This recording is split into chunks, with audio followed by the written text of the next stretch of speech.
Wow தமிழா pulse நேயர்களுக்கு வணக்கம். நம்ம இப்போ எங்கே இருக்கோம் அப்படின்னு பார்த்தீங்கன்னா, தாவேகா தலைவர் விஜய் அவர்களோட ஆஃபீஸில் தான் இருக்கோம். விஜய் அவர்களோட ஆஃபீஸ் பனையூரில் தானே இருக்குது அப்படின்னு நீங்கள் யோசிப்பீங்க. என்ன விஷயன்றது சொல்கிறேன், வீடியோ ஸ்கிப் பண்ணாமல் பாருங்கள். தமிழ்நாட்டு எலெக்ஷன் இன்னும் 26 நாளில் நடக்க போகிறது அப்படிங்கிறதுனால எல்லா கட்சிகளும் அரசியல் வேலைகளில் ரொம்ப தீவிரமாக ஈடுபட்டு இருக்காங்க. அந்த வகையில் தாவேகா சார்பில் வர 28ஆம் தேதி தாவேகா தலைவர் விஜய் சென்னையில் பெரம்பூர் உட்பட 5 தொகுதிகளில் பிரச்சாரம் பண்ண போகிறாரு.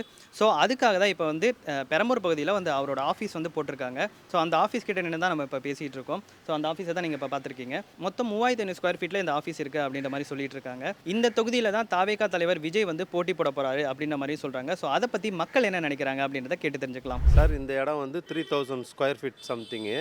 இது வந்து பெரம்பூர் பகுதிக்கு வந்து பெரம்பூர் எம்எல்ஏ தொகுதிக்காண்டி விஜய் சார் நிற்கிறதுனால இந்த இடத்துல வந்து ஒரு ஆஃபீஸ் கட்டுறதுக்காண்டி இந்த இடத்த கொடுத்துருக்குறோம். அவங்களே சொந்த செலவில் அவங்களே எல்லாமே கட்டுறாங்க.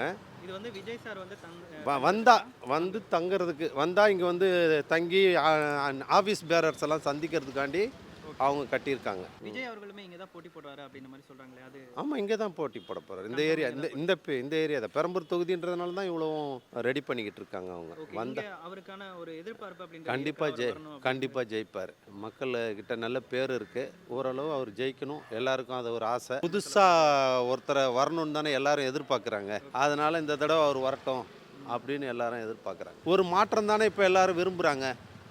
மாற்றம் வேணும் தானே, மாற்றம் ஒன்று தானே மாறாதது. கண்டிப்பாக மாற்றம் வேணும் இல்லையா? ஓகே, அப்போ விஜய் வந்தால் கண்டிப்பாக ஒரு மாற்றம் இருக்கும். கண்டிப்பாக இருக்கும். நிறைய இங்கே போதைப் பொருள்லாம் அதிகமாக இருக்குது இந்த இடத்துக்கு. இதுலேருந்து கவுன்சிலர்கிட்டயே நிறைய கம்ப்ளைண்ட் பண்ணியிருக்கோம். இது வரைக்கும் எந்த ரெஸ்பான்ஸும் இல்லை. இதுவும் பெரம்பூர் தொகுதியில் விஜய் வந்தால் ரொம்ப நல்லாயிருக்கும். 60 வயது வரை உள்ள அனைத்து குடும்ப தலைவிகளுக்கும் மாதம் 2500 ரூபாய். ஆனால் தேவையில்லாத வாக்குறுதியெல்லாம் கொடுக்கக்கூடாது. மக்களுக்கு எது தேவையோ அது சொன்னால் போதும். ஒரு 2000 ரூபா கொடுக்குறாங்க, நான் 2500 தர்றேன். எப்படி கொடுப்பாரு? பாக்கெட் இருந்தால் கொடுப்பாரு, கடை வாங்கி தானே கொடுக்கணும். நார்மலாக ட்ரைனேஜிலேருந்து லைட் ஏரியெல்லாம் கொண்டு நான் தான் போய் கம்ப்ளைண்ட் பண்ணுவேன். இப்போ பார்த்தீங்கன்னா கிட்ட 3 மந்த்ஸாக இந்த ஜங்ஷன் ஃபுல்லாக பார்த்தீங்கன்னா கரண்ட் பவர் சப்ளை ப்ராப்ளமாக இருக்குது. ஏஐக்கு ஃபோன் பண்ணால் ஆலம் பண்ணுன்றாரு. இது வரைக்கும் ஒருத்தர் வரல. சரிங்களா? நேர்மையாக ஜெயிக்கிறதுன்றது வேற, அவரை ஜெயிக்க விடாமல் என்னன்னாலும் பண்ணலான்ற விஷயம்லாம் நிறைய இருக்குல்ல. சீமானம் இருக்காங்க, அவரும் தனியாக தான் இருக்கார், இவரும் தனியாக தான் இருக்கார். இவங்க 2 பேரும் ஒன்றா சேர்ந்து இருந்திருக்கலாம்.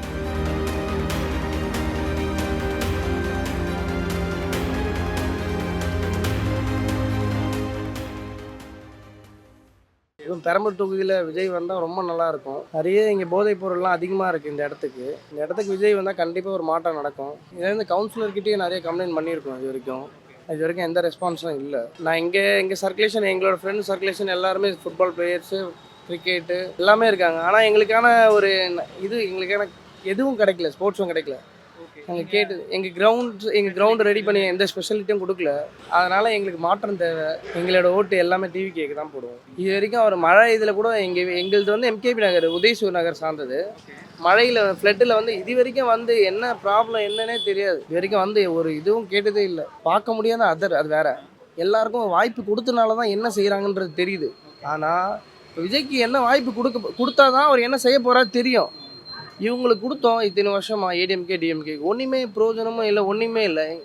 இந்த பெரம்பூர் தொகுதியில் ஃபஸ்ட்டு கம்யூனிஸ்ட்டு தான் அவங்களோட இதுவாக இருந்தது. அதுக்கப்புறம் இவங்க இப்போ டிஎம்கே தான் ஃபுல்லாக நடத்துகிறாங்க. இது வரைக்கும் எங்கள் ஏரியாவில் பொறுத்த அளவுக்கு இது வரைக்கும் ஒன்றுமே பண்ணலை. அதனால் வந்து எங்களுக்கு மாற்றம் தேவை. அதனால் டிவி கேக்கு தான் எப்போவுமே எங்களோட சப்போர்ட் இருக்கும். தண்ணி இங்கேயே தண்ணி நிற்கிச்சு. மழை பெஞ்சா அப்படியே நிற்கிது. வடிகிறதுக்கு வழி இல்லை, சுத்தம் இல்லை, கொஞ்சம் இதாக தான் இருக்குது. அவர் கொஞ்சம் வந்தால் நல்லாயிருக்கும் மாற்றம். ஐயா, அவர் வந்து அரசியல்வாதி கிடையாதுங்க, நடிகர். நெவர் ஒரு பக்கம் ஒதுக்கலாம். எங்கள் தொகுதி அரியலூர் மாவட்டம் குன்னம் தொகுதி. சிவசங்கர் தான் புரியுதா, மினிஸ்டர் அவர், போக்குவரத்து அமைச்சர், மின்சார அமைச்சர். அவர் மீண்டும் வாய்ப்பு அவர் தான் கிடைக்கும். உதயசூரன் ஜெயிக்கும். டிஎம்கே தான் வரும், ஸ்டாலின் தான் முதலமைச்சர். சப்போஸ் ஒரு நடிகர் வந்து நல்லது பண்ணலையாலே, எம்ஜிஆர் விஜயகாந்த் பண்ணாரு, என்ன பண்ணாரு? விஜயகாந்த் தான் ஜெயிக்கலையே. ஜெயிச்சா இப்போ 10 வயது கொடுத்துரு, திருமாவளவுக்கு 10 வயது கொடுத்துரு, 8 வயது கொடுத்துருக்காங்களா? என்ன பண்ணணும்? நம்ம கிளம்பு காத்து வரட்டும், அவ்வளோதான். இலவசம் கொடுக்காம கொஞ்சம் எல்லாருமே நல்லா வந்து செஞ்சால் நல்லா தான் இருக்கும். ஆனால் மாற்றி அமைச்சா நல்லா தான் இருக்கும். இங்கே நிறைய இங்கே டிஎம்கே தான் ஃபுல்லாக இருக்குன்னு சொல்கிறாங்க. அப்போ அதனால் வந்து இங்கே நிறைய இளைஞர்கள் நிறைய பேர் இருக்காங்க. அதனாலே வந்து டிவிக்கே போகும்னு நினைக்கிறேன். மழை வந்தால் தண்ணி நிறையா வரும். நீங்கள் இந்த இடத்துல இங்கே கொஞ்சம் வருதுன்னா அங்கெல்லாம் ரொம்ப வந்துடும் அந்த சைடு. ஆனால் இது வரைக்கும் எந்த ஸ்டெப் எடுத்ததில்லை இது வரைக்கும். எனக்கு தெரிஞ்ச வரைக்கும். நான் 2 இயர்ஸ் தான் இங்கே இருக்கிறேன். கோயம்புத்தூரில் தான் அங்கே இருந்தேன். அங்கே இருந்த வரைக்கும் எனக்கு டிஎம்கே தான் பிடிக்கும் அப்போ அங்கே. ஏன்னா அந்த இடத்துல டிஎம்கே எங்களை அந்த இடத்துல நல்லா தான் பார்த்துக்கிட்டாங்க. இங்கே அவ்வளோத்துக்கும் இங்கேனா எல்லாம் சொல்கிறாங்க இங்கே வந்து டிஎம்கே எதுவும் பார்க்கல அப்படின்னு. அப்போது எனக்கு நான் அங்கேருந்து வரும்போது டிஎம்கேக்கு சப்போர்ட் பண்ணி நான் வந்தேன். ஆனால் இங்கே வந்து வரும்போது இங்கே அப்படி பேசலை. சரி ஓகே டிவி எனக்கு விஜய் கொஞ்சம் பிடிக்கும், அவ்வளோ பிடிக்கும் சொல்ல. சரி விஜய்க்கு போடலாம் அப்படி சொல்லி புதுசாக வந்திருக்கிறார்ல பாரி புதுசாக ஆகி பார்க்கலாம் அப்படி சொல்லி. வளர்ச்சிங்கிறது இல்லை யாருமே. இப்போ 11வது தெரு எடுத்து பார்த்தோம்னா தண்ணி கூட இல்லையா. காலையில் ஒரு லேடிஸ் வரும் மேடம் பேசணும், பைப்பு அது இது எதுவுமே வந்து செட் ஆகலை, எதுவுமே நல்ல நடவடிக்கை இல்லைன்னா லேடிஸ் பூர்வமாக காய்கறி கடை வாங்க வரவங்ககிட்ட கேட்டோம். இந்த மாதிரி யாருமே தொகுதிக்கு வந்து பார்க்கல, பாதி செய்கிறாங்க பாதி விட்டுறாங்க அப்படிங்கிற ஒரு இது. இவர் வந்தால் அவர் நல்லது, மாறி மாறி அவங்களே பண்ணுறதுக்கு புதுசாக ஒரு அறிமுகமாக அவர் வந்தார்னா அவர் கொஞ்சம் நல்லது செய்வார்னு ஒரு நம்பிக்கை. அவர் எதிர்கட்சியாக நிற்கிறதுக்கு சந்தோஷம். கேள்வி கேட்கணும். அவர் அடுத்த வட்டம் அவர் முதலமைச்சர் ஆயிடுவார். இந்த வட்டம் உறுதி கிடையாது, அடுத்த வட்டம் கன்ஃபார்ம் ஆயிடும். அதாவது எங்கள் தலைவர் வந்தால் கொஞ்சம் நல்லாயிருக்கும். எங்கே வேணால் போட்டி போடலாம். இந்த தொகுதியில் இப்போ போட்டி போட்டால் ஜெயிக்கக்கூடிய வாய்ப்புகள் இருக்குது. ஏன்னா ரசிகர் நிறையா இருக்கிறதா சொல்கிறாங்க. இப்போ நான் புக்கில் படித்ததுனால சொல்கிறேன். ஆனால் தேவையில்லாத வாக்குறுதியெலாம் கொடுக்கக்கூடாது. மக்களுக்கு எது தேவையோ அது சொன்னால் போதும். நான் அதை கொடுக்குறேன் இதை கொடுக்குறேன்னு சொல்லி அப்புறம் கொடுக்காம இருந்து கெட்ட பேர் வாங்குறத விட எது நியாயமான கோரிக்கை ஏதாவது புதுசாக ஏதாவது சொல்லணும். கொடுக்கக்கூடாதுன்னு சொல்கிறேன். இது வரைக்கும் கொடுக்க வேண்டாம்னு சொல்கிறேன். நான் இப்போ 2000 கொடுக்குறாங்க, நான் 2500 தர்றேன். எப்படி கொடுப்பாரு? பாக்கெட் இருந்தால் கொடுப்பாரு, கடை வாங்கி தானே கொடுக்கணும். ஒரு கேஸ் கிடைக்கிறதுக்கு கஷ்டமாக இருக்குது. அவருக்கு 3 கேஸ் தரேன்றாரு எடப்பாடி. இப்படி தேவையில்லாதெல்லாம் யாருமே சொல்லக்கூடாது. ஒரு 1000 கொடுத்தாங்க, நாங்கள் 2000 தரேன், ஒரு 2500 தரேன். எங்கேருந்து கொடுக்க போறீங்க? நான் மரத்துலையே காய்க்குது காசு, கடை வாங்கி தானே கொடுக்க போறீங்க. ஏற்கனவே கவர்மெண்ட்டில் 10 லட்சம் கோடி கடன் தான். இதெல்லாம் அன்றைக்கி கணக்கு போட்டு சொல்கிறாங்க. இதெல்லாம் கொடுத்தா 20 லட்சம் கோடி கடன் ஆகிடுமா? இப்போ இது வட்டி கட்டுறதுக்கு திரும்பி என்ன பண்ணுவாங்க? எல்லா பற்றி விலைவாசியெல்லாம் ஏற்றுவாங்க. நியாயமான கோரிக்கை வச்சு ஜெயிக்கிறதுக்கு வாய்ப்பு இருக்குது. ஜெயிச்சிருக்காங்க. ஆனால் இந்த வாட்டி நிறைய பேர் சொல்கிறாங்க, சும்மா அப்படி பேச்சுவாக்கில் எல்லாரும் சொல்கிறாங்க விஜய் வந்து ஜெயிப்பார் அப்படின்றாங்க, இந்த தொகுதியில் ஜெயிப்பார் அப்படின்றாங்க. அதை வச்சு தான் நான் சொல்கிறேன். இப்போ ஆல்ரெடி இந்த தொகுதியில் என்ன பிரச்சனை இருக்குன்னு உங்களுக்கு சொல்ல பிரச்சனை நிறைய பிரச்சனை இருக்குது. தண்ணி பிரச்சனை இருக்குது, போதைப் பொருள் கலாச்சாரம் இந்த ஏரியா தான் அதிகமாகவே இருக்குது. இதெல்லாம் கண்ட்ரோல் பண்ணால் நல்லாயிருக்கா? கம்ப்ளைண்ட் யார் கொடுக்குறா? அவன் வேலையை பார்த்துட்டு போயிட்டுருக்கா. யாருமே கம்ப்ளைண்ட் கொடுக்கறதில்ல. தேவையா இது? கம்ப்ளைண்ட் கொடுத்தா நீவான்னு கூப்பிடுவாங்க. இதுக்கு பயந்து அந்த காலத்தில் எவனுமே எதுவும் சொல்கிறது இல்லை.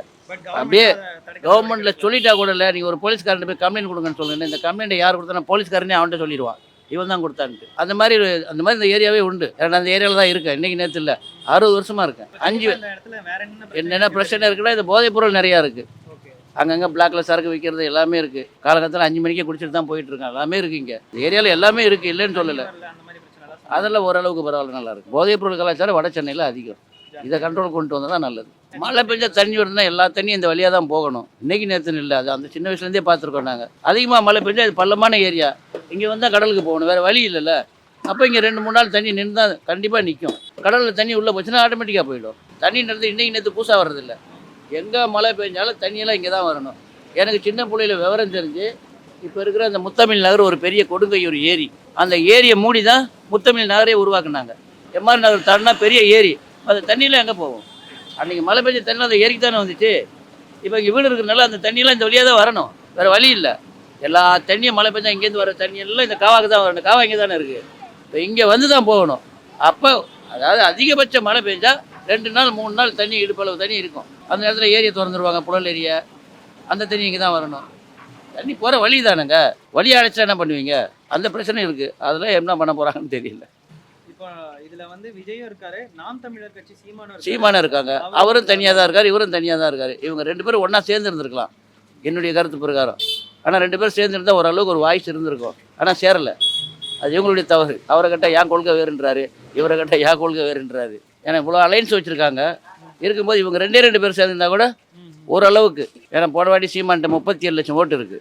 இப்போ இவர்கிட்ட ஒரு 35-50 லட்சம் ஓட்டு வந்துச்சு சொன்னால் 80-75 லட்சம் ஓட்டு ஆகிடும். எதிர்கட்சியாக கூட 2 பேரும் சேர்ந்து வரலாம். ஆனால் இவங்க அந்த மாதிரி 2 பேரும் ஒன்றா சேரலை. அது ரொம்ப வருத்தம் எனக்கு இந்த அரசியலில். 2 பேரும் அவங்களுக்குள்ள ஈகோ, அதுக்கு தலைவருக்குள்ள ஈகோ. அதாவது சீமான் ஒரு வாட்டி சொல்லும்போது சொல்லலையா, நான் அவரோட முன்னால் கட்சி ஆரம்பிச்சிட்டேன், நான் அவர்கிட்ட போக மாட்டேன், அவர் தான் என்கிட்ட வரணும் அப்படின்னு சீமானே பேட்டி கொடுத்துருக்காப்புல. அது உங்களுக்கே தெரியும் நினைக்கிறேன். நான் அவரோட முன்னால் கட்சி ஆரம்பிச்சிட்டேன், அவரோட வயசில் வர மூத்தவன், அவர் தான் என்கிட்ட வரணும், நான் அவர்கிட்ட போக மாட்டேன். அப்போ அந்த ஈகோ பிரச்சனை இருக்கும்போது என்ன பண்ண முடியும்? ஒன்றுமே பண்ண முடியாது. அவர் விருப்பத்தை வந்து நம்ம மாற்ற முடியாது இல்லைங்களா? அது அவரோட விருப்பம். மக்கள் ஓட்டு போகிறது அவங்களோட விருப்பம். இதில் நீந்தி எது களத்தில் வெற்றி காண்றாங்களோ அதுதான். ஒரு 2-3 வருஷத்துக்கு முன்னெலாம் வந்து பார்த்தீங்கன்னா கடை ஃபுல்லாக மழை வந்தால் தண்ணி இருக்கும், ஒரு 5 நாளைக்கு ஃபுல்லாக இருக்கும். அதில் இந்த வருஷம் அந்த தண்ணின்ற ப்ராப்ளம் வந்து இருந்தது தவிர பாதிப்பு அளவுக்கு இல்லை. அது வந்து கொஞ்சம் இந்த வருஷம் எனக்கு பொறுத்த வரைக்கும் பெரிய இந்த அளவுக்கு தண்ணி இருக்கும். ஆமாம் சார், காவெல்லாம் கட்டி ஃபுல்லாக தூர் எடுத்து கம்பிலாம் பக்காவாக போட்டாங்க.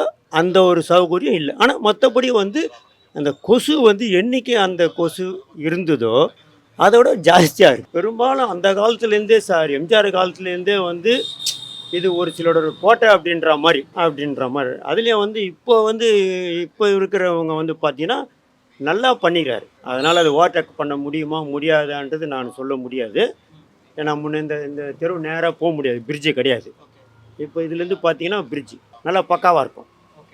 இது மாதிரி நிறைய சௌகரியங்கள் இல்லை. அடுத்தது வந்தால் இதை பண்ணும் அதை பண்ணுன்னு சொல்லின்னு இருக்கிறாங்க. ஆனால் இப்போ சொல்லியிருக்கிறதே வந்து கரெக்டாக பண்ணிடுறாரு. நாங்கள் அதில் வந்து அனுபவிக்கிறோம். எங்கள் ஒய்ஃப் அனுபவிக்கிறாங்க. இல்லை மாதம் 1000 ரூபாய், இப்போ ஒரு 5000 அப்படின்ற மாதிரி. இப்போ அதில் வந்து அவங்கள கேட்டால் வந்து என்ன சொல்லுவாங்க, இல்லைங்க அவரே வந்தாருன்னா இப்படி கொடுப்பாரு அப்படின்ற மாதிரி ஆதகத்துலாம் இருக்காங்க. விலைவாசி வந்தாருன்னா கொஞ்சம் கட்டுப்படுத்த நல்லா இருக்கும். அது ஓவர். ஏதோ ஒரு மாற்றம் வந்தால் நல்லது தானே. ஏன்னா இது வரைக்கும் எந்த இம்ப்ரூவ்மெண்ட்டும் எதுவும் கிடையாது. இதுக்கப்புறம் வந்தாலும் இவர் வந்து எதாவது செய்கிறாருன்னு பார்ப்போம். நான் பிறந்து வந்தது எல்லாமே இந்த ஏரியா தான். இத்தனை வருஷமாக வந்து எனக்கு தெரிஞ்சு எந்த இம்ப்ரூவ்மெண்ட் இப்படி தான் இருக்குது ஏரியா. இருக்கப்பட்டவன் இன்னும் வீடு கட்டி நல்லா தான் இருக்காங்க. ஏழையாக இருக்கவங்க கஷ்டப்படுறோம், அப்படியே கஷ்டப்பட்டுட்டு தான் இருக்காங்க. அதேமாதிரி ஏரியாவும் பார்த்தீங்கன்னா எந்த இம்ப்ரூவ்மெண்ட் இல்லை. அதாவது ஃபஸ்ட்டு ஒரு 15 இயர்ஸ் முன்னாடி பார்த்தீங்கன்னா ஒரு அடி 2 அடி தான் கால் தண்ணி நிற்கும் மழை பெஞ்சா. இப்போ வருஷத்துக்கு ஒரு தடவை இடுப்புக்கு மேலே தண்ணி வந்துடுது. லாஸ்ட் இயர் பார்த்தீங்கன்னா இந்த லாஸ்ட் இயர் மட்டும் தான் வரல. அது முன்னாடி இயர் வரைக்கும் அதான் நீங்களே கேள்விப்பட்டிருப்பீங்க. சென்னையிலே அதிகமாக தண்ணி நிற்கிற ஏரியா இது இந்த இடம் தான் இல்லை. அது ஒன்று. மெயின் விஜய் வந்தால் எங்கள் வீட்டில் எல்லாருமே வந்து விஜய்க்கு தான் ஓட்டு போடுற மாதிரி ஐடியா. ஏன்னா வந்து அவருக்கு இதுமாதிரி அரசியல் வர வேண்டிய அவசியம் கிடையாது. ஏன்னா ஆல்ரெடி நிறைய சேர்த்து வச்சுட்டாரு அவர்.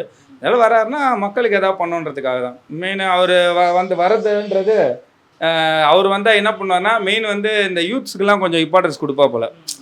நார்மலாக வந்து இது வரைக்கும் வந்து அரசியல்வாதிகளும் சரி, சிஎம் முதல்ல எல்லாருமே வந்து என்ன பண்ணுறாங்கன்னா வந்து ஒரு ஏஜ் கேள்வி ஒரு 60, 65 அந்தமாரி ஏஜில் வைக்கிறதுனால என்ன பண்ணுறாங்கன்னா அவங்க மேக்ஸிமம் முதல்ல அவங்களோட சேஃப்டினா அது பார்த்துக்கிறாங்க. ஆனால் யூத்ஸ்லாம் அப்படி கிடையாது. இறங்கி வேலை செய்வாங்க. மெயின் வந்து ஒரு ஏரியாவில் வந்து அவங்க எம்எல்ஏவாக இருக்கும், கவுன்சிலர் யாராகனா இருக்கட்டும், ஒரு யூத்ஸ் கொஞ்சம் ஏஜ் கம்மியாக இருக்கும். என்ன பண்ணுவாங்கன்னா மக்கள்கிட்ட போய் தயங்காமல் நின்று பேசுவாங்க. விஜய் வந்து அவர் வந்து நேர்மையாக தான் ஜெயிக்க முடியும், ஆனால் வந்து ஜெயிக்க விட மாட்டாங்க. புரியுதுங்களா? அதாவது நம்ம வந்து மக்களை வந்து பார்த்திங்கன்னா மக்களோட சப்போர்ட் எப்படி இருக்குன்றது மேக்ஸிமம் மீடியா எல்லாருக்குமே தெரியும். ஆனால் வந்து அதே மீறி சில விஷயம்லாம் இருக்குல்ல, சரிங்களா? நேர்மையாக ஜெயிக்கிறதுன்றது வேறு, அவரை ஜெயிக்க விடாமல் என்னன்னாலும் பண்ணலான்ற விஷயம்லாம் நிறைய இருக்குல்ல. அது ஓப்பனாக சொல்ல முடியாது நம்ம, சரிங்களா? எவ்வளோ சிஸ்டம் இருக்காது. இது வரைக்கும் கொடுக்குற இந்த நிறைய சலுகைலாம் கொடுக்குறாங்க பார்த்தீங்களா? 2000 ரூபா கொடுக்குறாங்க, 1500 ரூபா கொடுக்குறாங்க. இது வந்து மக்களை வந்து தன்னோட வசியம் பண்ணுறது சொல்கிறாங்க பற்றி அந்தமாரி ஒரு விஷயம். அதெல்லாம் வேண்டாம். அதெல்லாம் எல்லாமே நார்மலாக வந்து விலைவாசி எல்லாமே நார்மலாக ஒரு மக்களுக்கு என்ன தேவையோ அந்த லெவலுக்கு கொடுத்தாலே போதும். எல்லோரும் வந்து அவங்க தேவையானதை அவங்களே சம்பாதிச்சுப்பாங்க. எல்லாம் கொண்டு விஜய் இந்த மாதிரி ஒரு அறிக்கை கொடுத்துருக்காரு இல்லையா? மாற்றணும்னு நினைக்கிறீங்களா இல்லை கொடுத்தது கரெக்ட் தான்? இல்லை, அவர் வந்து கொடுத்துருக்காரு. சரி, அவர் எதுக்காக அந்த மாதிரி கொடுத்துருக்காருன்னு தெரியல. ஆனால் அவர் அது கொடுத்ததை விட வேறு ஏதாவது ஒரு விஷயத்தில் கொண்டு போயிருக்கலாம். அது ஸ்கூல் எஜுகேஷனு நிறைய. ஏன்னா எத்தனையோ பேர் இப்போ படிக்கிறதுக்கு வழி இல்லாமல் எவ்வளோ கஷ்டப்படுறாங்க எவ்வளோ பேர். ஏன்னா நான் சொல்லப்போனால் வந்து ஒரு 2 இயர்ஸ் முன்னாடி என் பசங்களை படிக்க வைக்கிறதுக்கு கேஷ் இல்லாமல் 1 வருஷமாக என் பசங்க வீட்டில் தான் இருந்தாங்க. ஒரு ட்ரஸ்ட்டு, எனக்கு அப்போ உடம்பு சரியில்லை, எனக்கு ஒரு ட்ரஸ்ட்டு எங்கேருந்துமே வந்து ஒரு 10 ரூபாய் எனக்கு பைசா கிடைக்கல. அதுக்கப்புறம் நான் எப்படியோ படம் வாங்கி சேர்த்துட்டேன் ஸ்கூலில். அன்றைக்கி வந்து எந்த கட்சியும் எதுவும் எனக்கு உதவி இல்லைங்க. நான் வந்து பார்த்தீங்கன்னா நானும் ஒரு கட்சியில் தான் இருக்கேன். அது என்னென்னு பேர் சொல்ல விரும்பல.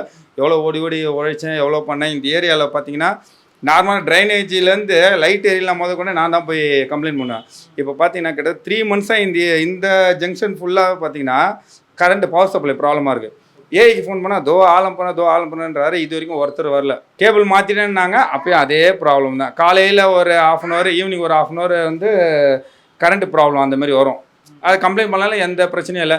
காலையில் வராங்க, குப்பை கொட்டுறதுக்கு ஆள் வராங்க. எனக்கு விசில் சத்தம் கேட்டு பல காலம் ஆகுது. இன்னைக்கு காலையில் நான் கூப்பிட்டு கேட்டேன், அங்கே விசில் அடிக்கக்கூடாது சொல்லிட்டாங்களான்னு சொல்லி கேட்டால், இல்லை நான் மறந்து வச்சுட்டு. ஃபஸ்ட்டு என்ன சொன்னார்னா ஆமான்னாரு. அப்புறம் இல்லை நாங்கள் மறந்து வச்சுட்டு வந்துட்டோம் அப்படின்றாரு. புரியுதுங்களா? அதான் சொல்லேன். இது வந்து எப்படின்னா இதுக்கப்புறம் வந்து இந்த ஏஜ் பாரவங்க எல்லாரும் வீட்டுக்கு அனுப்பிச்சிடணும். ஃபுல்லாக யூத்ஸில் இருக்கவங்க எல்லாரையும் வந்து இறங்கி வேலை பார்க்க விடுங்க. கண்டிப்பாக. ஆமாம், பாலிடிக்ஸில் யூத்ஸ் எல்லாருமே வந்து தெளிவாக இருப்பாங்க. படித்தவங்கன்றத விட அந்தமாரி வரவங்க எல்லாம் சாதிக்கணும்னு நினச்சி தான் வருவாங்க. அதனால் இறக்கி விடுறது நல்லது. மேக்ஸிமம் அந்த மாதிரி இறக்கி விட்டு ஒரு 5 வருஷம் கழிச்சு பாருங்களேன், தமிழ்நாடு சூப்பராக இருக்கும். கண்டிப்பாக 100% வரும்.